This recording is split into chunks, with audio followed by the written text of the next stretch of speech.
の熱に浮かされ漢字を取るのさ。誇りかぶってた宝の地図も確かめたのなら伝説じゃない。個人的な嵐は誰かのバイオリズム乗っかって思い過ごせばいい。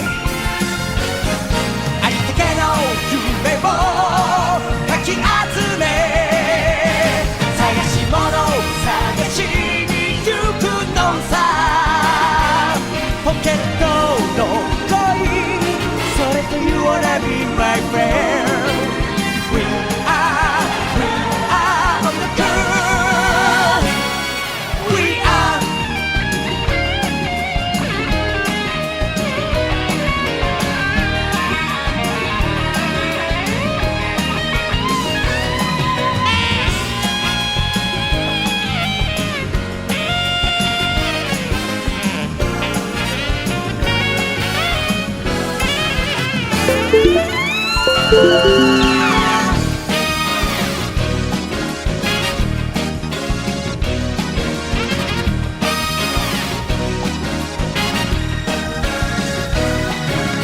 全部真に受けて信じちゃっても肩を押されて一歩リードさ。